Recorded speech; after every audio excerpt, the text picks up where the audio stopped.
Hi, welcome to Soul Kiss. My name is David Hauser, and this is... I'm Jana Keeler. And we're here to talk about love. We're talking to an audience of people who are sort of on a spiritual path and, are looking to find somebody in their life that, is also can resonate with them. Because people are looking for a long-term relationship. It's just not happening. People are not, staying together, and the dating thing is like speed dating. So we want to give people the tools and a way to sort of recognize the type of person that they're really looking for, instead of the people who are on a different path and are looking to just hook up or just find an opportunistic situation. I call them soldiers of fortune. Okay, that's a good term for it. Okay, so people who have kind of evolved enough to be past that phase of superficial and looking more for a deeper soul connection with someone. Yeah, excuse me. I think that really what's going on in the narrative, the public narrative right now, is that we are changing. We are we're tired of this whole Tinder, dating sites and all that stuff. I think we really are ready to get past that superficial kind of, I like long walks on the beach. I like wine. I like love to travel. Yeah, cuddling up to Netflix. Yeah, life very is too generic, short. yeah. And life is too short. I mean, the kind of person I want to be with is somebody who wants to look into my eyes and actually spend time with me, instead of looking at some device. Right. But do you find that being newly into the dating world, it's I think a lot of people really enjoy that rush of that first attraction, and then once the work starts, or once you really have to be supportive of someone, or once you really have to invest a little bit, that's when a lot of people tend to pull back. It's maybe not knowing that the effort that they could put in would be worth it in the end. Well, yeah, I mean, the very fundamental thing called getting to know you, I think it's sort of been lost. It's like, how do you get to know each other? I mean, I remember the old television shows where the guy would come over and knock on the door and talk to the father first, right. And then he would the father would run him through the list of things, and they would actually spend time on getting to know who each other were, and he would bring her back at the right time, and then the father said to bring her back, but that certainly doesn't happen, and somebody texts you outside and you run outside to go jump in the car. Exactly. Well, and there's such a blurred line, I see with teenagers too. There's really no formal dating process like what you're talking about, where, there's the asking out, so you have to actually pick up the phone at one time and ask someone out, and then show up and speak to their family, and then take them somewhere, and then have them back at a certain time. It's very blurred, where there's friend groups, and maybe there's an attraction in the friend group, and then somebody hooks up, but then are they really dating, and what does that even mean? And I think there's so little structure around it that it makes it hard for the younger generation to even know what dating really is. It's hard. I think it's hard for them to understand the difference between just being friends with someone that you're attracted to and spending some time with them versus really investing in a relationship with them. Well, this whole thing is nebulous. There is no book you can pick up on dating. You go to these websites and there's things you check off, but I mean, there's no set of rules. There's nothing. No set intentions. I mean, like the simplest thing, like, are you available? Are you available to actually spend time and get to know me? That's not even said. It's like we sort of imply and have these notions in our mind what things are, and disappointed when it doesn't go with the ideal we've created in our heads, because we are so cerebral now. No, that's a good point. So you're thinking about overanalyzing intellectually maybe picturing in your mind what you want longer term, but it's not coming from your heart. Yeah, because people don't know how to start on an emotional level. You know, they just start on these very silly levels of what the old paradigm is, you know, about what they think dating is supposed to be.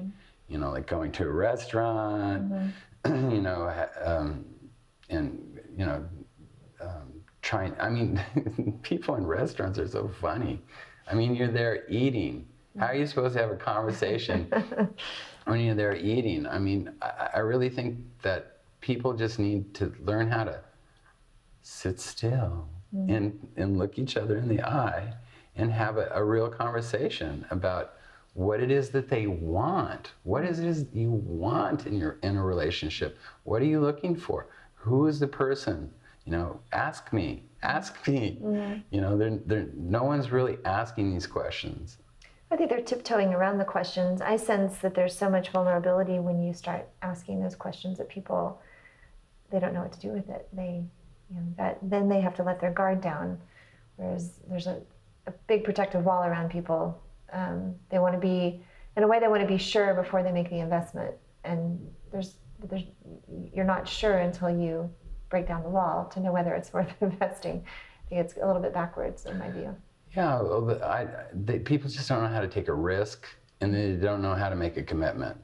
And it's because, you know, we come into this world, and we're groping in the dark because there's no Love 101 in school. You know, parents are working 2 or 3 jobs.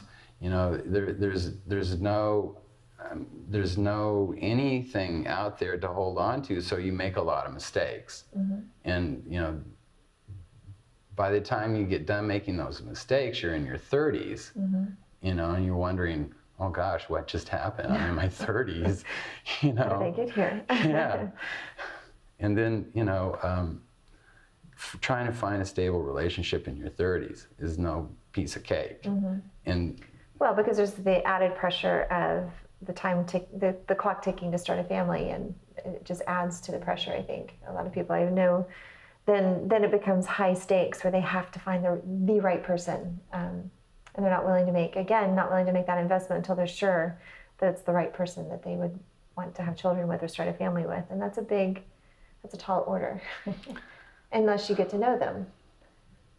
You know, I have a lot of compassion for women because, you know, I see a lot of women in their 30s, you know, having to make tough choices, you know, on just settling, you know, because it is so hard to actually be in a relationship with a guy. You know, it's a lot of work for a woman. It is, yeah. And because guys have all these weird notions about things, and they can be so overwhelming, you know, but you know, with that clock ticking, and really, you know, I think on most women's lists, bucket list is this idea of having a family, you know, as being the ultimate loving experience, and it's just not happening. Well, I'm finding fewer women in that age range well, I should say more women giving up on that dream. It's just not worth the effort. That it's, you know, they've invested so much in trying to find the right person that it hasn't come to pass. They're not willing to settle because they are empowered and they are able to support themselves, and they don't really need a man other than, you know, as far as supporting them or whatever. And so they're giving up on that dream of having a family, which is a shame.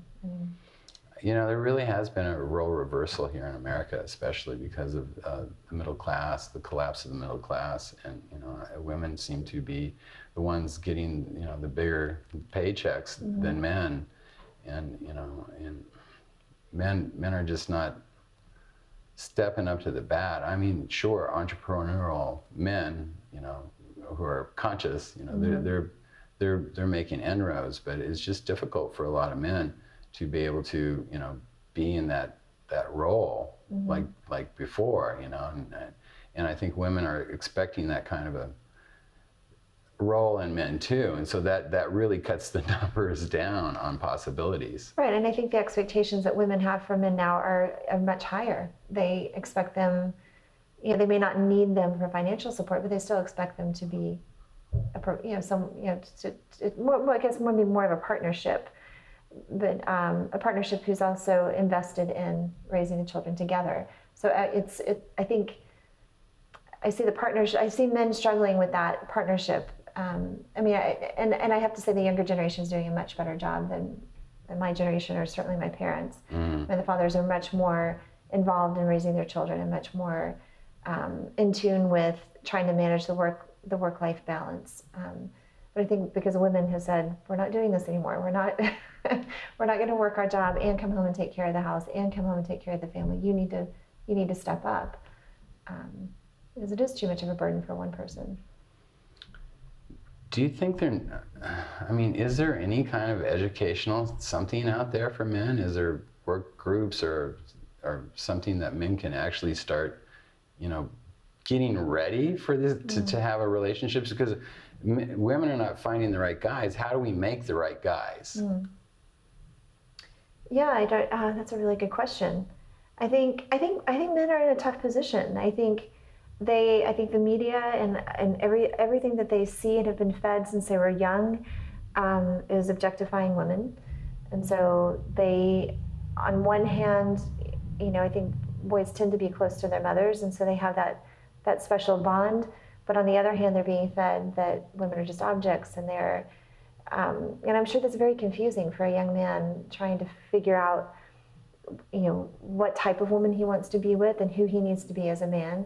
I think there's still a lot of pressure on men to conquer, to achieve, to be the strong one, to be less emotional. Although I think I do see that lessening a bit, but there's a lot of things a man has to be. And I can imagine that's very difficult. Thank you all so much for watching Weekend with Jana and David. This is our pilot show, and we didn't get a chance to say goodbye, so oceans of love.